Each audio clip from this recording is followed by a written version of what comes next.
Rogan experience. You guys are coming here. I'm like, I love these guys so much. Too bad. It's just there's nothing going on. Well, I heard you might have needed to cancel on us to get Kamala Harris on. I was not going to do that. I would have had to. I knew you guys flew from England, and I wasn't going to cancel on you because she had an opportunity to come. You could look at this and you could say, "Oh, you're being a diva," but she had an opportunity to come here when she was in Texas, and I literally gave them an open invitation. I said, "Anytime." I said, "If she's done at 10 o'clock, we'll come back here at 10 o'clock." I go, "I'll do it at 9 in the morning. I'll do it at 10 p.m. I'll do it at midnight." She's up. She wants to, drink a Red Bull, fucking party on. Yeah, but I think this idea that you're being a diva is silly because you're offering her the opportunity to do exactly what the other candidate did, right? Well, she actually reached out when she found out that he was coming on. So their camp reached out to me. So I said, great, I would love to talk to her. But it was very difficult to tie it down, and they wanted to travel. And see, the thing is, like, you can't, if I go somewhere, then there's going to be other people in the room. And they want to control a lot of things, I'm sure, according to the Brett Breyer interview on Fox. Like, people were waving them off. That's a distraction. People in the room, like, my whole goal with her and with him is just talk. Just have a conversation like a human being.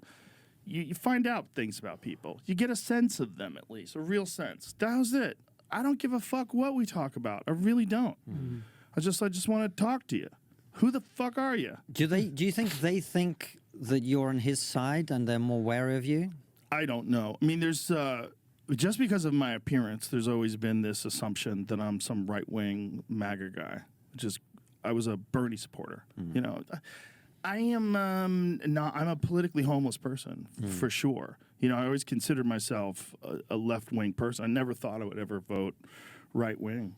But then the tides of culture shifted in a very bizarre way. And it just made me, over time, much more aware of what this stuff is really all about. Yeah. You know what time it is, man. I appreciate each and every person who's come into this chat, who's showing me love, who's here to support. Like the video, man. I'm getting a lot of dislikes and hate recently. Actually, not a lot of hate, more so dislikes. But let me let y'all know something. Don't care. I don't care. I don't give a damn. I care about the people who care about me and my platform, people who've been showing love, people who've been out here actually doing, what they have to do by showing your boy some love and supporting the content, supporting what I'm doing. I thank you. I appreciate you more than you know. You know what I mean? Again, I appreciate everybody who shows love. The haters, they're going to do what they have to do. And I'm going to do what I have to do, which is giving y'all this content. And this content is about Joe Rogan explaining why he hasn't had or probably will not have Kamala Harris on his platform. And I have a reason why I'm making this video. And I'm making this video to give y'all perspective as to how important and big podcasting media is, right? And how this could be one of the most critical mistakes that she has made in her campaign. I'm not a political strategist, y'all. I'm not somebody who went to school or has worked campaigns for politicians, man. I'm just a regular, schmegular guy on YouTube who has maybe a little bit of knowledge and has a little bit of wisdom and who can speak in an entertaining fashion that some people might like, some people might laugh, some people might learn. And my goal here is to at least have some kind of motion and movement towards everybody or anybody who gets the chance to click on my content. I thank you again. You know what I mean? Get in the comments. Let me know what you think. What Joe Rogan is saying here is that he was trying to make it work, meaning he was trying to work with her to come to his studio in Austin, Texas. At least from what I understand is what Joe is saying is when Kamala heard that Trump was going on Joe Rogan, she wanted to go, right? Her campaign reached out.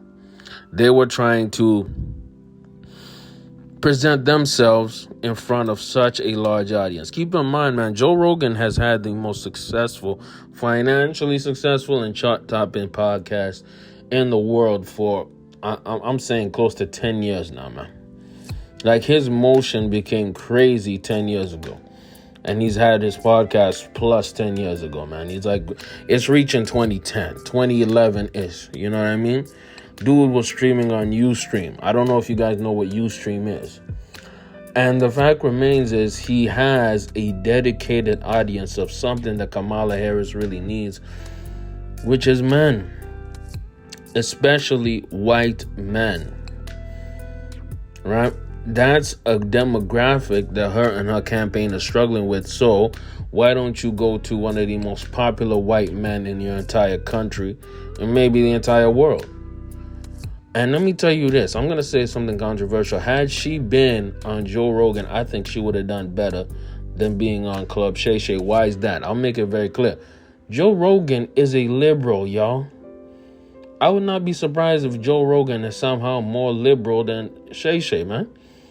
Shay Shay is a 50-something-year-old man from Georgia, man. The South. Joe Rogan has spent most of his life in California. He is not a conservative. He is not a... Bro, you know how much weed Joe Rogan smokes, y'all?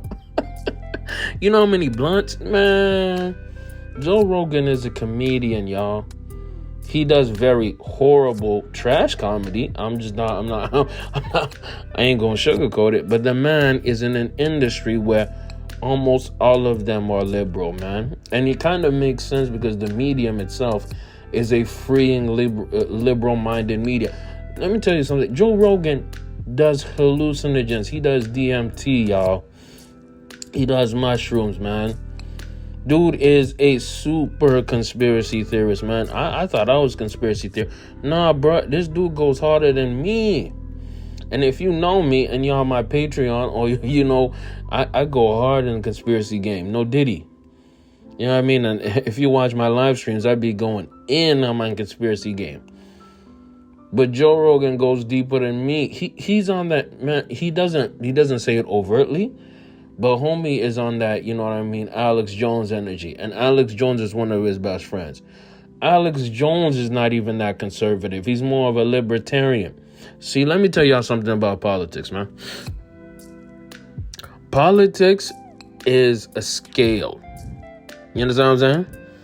There's the center, the very, very middle. Let's call that 0, right? And then there's either -1, -2, -3. That's one side. And then +1, +2, +3, +4, whatever, right? And those scales, whatever direction you want to go, is left wing or right wing. Most people in the entire planet, I'm not just saying about the United States, are in the center, man. They're usually in the middle. There's maybe 1 or 2 things that make them either left or right. But when you do an aggregate, meaning an average of everybody, they're usually in the middle. You look at Joe Rogan and who he is and what he does. He's a left winger, y'all. Kamala Harris is a California Democrat, y'all. They have way more in common, him and Kamala, than Donald Trump and Joe Rogan. The only problem is Kamala Harris and her team are afraid that Joe will push back and not give her a softball interview. So if Joe, right, decides to not give her a softball interview and kind of pushes her a little bit, right, she does not know how to handle that, man. And let me tell you something. I'm going to give Trump this credit. Trump knows how to BS or quote unquote weave more than Kamala. And to be fair, he's had more practice at it. He's had more practice at lying, y'all, at finessing. That's the problem here. The problem is Kamala's team is afraid. And that's why they wanted to do a 1-hour interview. That's why they wanted Joe to fly out to them. That's why they were making unreasonable demands when they are in the more needful position. What is the needful position? To get white men. That's just facts. These are facts. You know what I mean? She has more in common with Joe Rogan than Joe Rogan has in common with Trump. That's controversial. I'm going to get dislikes. Don't give a damn. Appreciate the people who did like the video and enjoyed what they heard, man. Big JTV, man. I'm gonna cover a lot more, a little more politics, a little dribble, little drizzle, and let the dislikes roll. I'm out.